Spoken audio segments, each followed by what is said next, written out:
O si 150 bigla na lang daw namatay at ayaw nang umandar. At ang motor na ito ay battery operated ng CDI at walang battery. Kaya ang ginawa nila ay hinila na lang at dinala dito sa atin. At ayon sa aking pagtutroubleshoot ay walang supply na galang stator na papuntang regulator. Bago naman daw ang kanyang stator pero sa ganitong senaryo ay malamang na natanggal ang pagkahinang ng kanyang wire.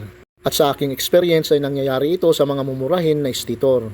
At tama nga ang hinala ko, natanggal yung isang wire na nagsusupply sa regulator. Pero yung isang wire na natanggal ay galing po yon sa primary coil. Pero hindi na natin magagamit yon kasi battery operated ang kanyang CDI. Kaya ngayon ay pinapili ko si client kung palit stator o hinangin na lang namin. Pero dahil kulang daw ang budget ni client kaya hinangin ko na lang ito. Pero bago ang lahat ay tignan natin baka naluwagan ang magneto-bolt. Dahil ito ang issue ng mga China-bike na Pantra na naluluwagan ang magneto-bolt nito.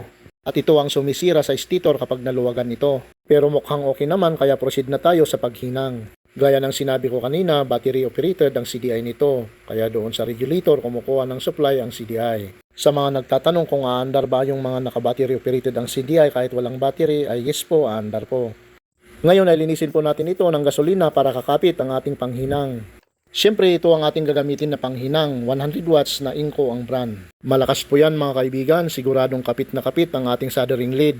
Sa mga gustong makapag-abil ng soldering iron na ito ay ilalagay ko po yung link sa baba ng video at ilalagay ko rin sa comment section. Ngayon ay hinangin na natin ito pero hindi ko na pinakita kung paano ko po ito binalik para matesting na natin. So ito na po yung dalawang wire na galing stator, inilagay ko po ito sa aking test light para makita kung iilaw po ito. So goods na po yan, makakauwi na rin si client.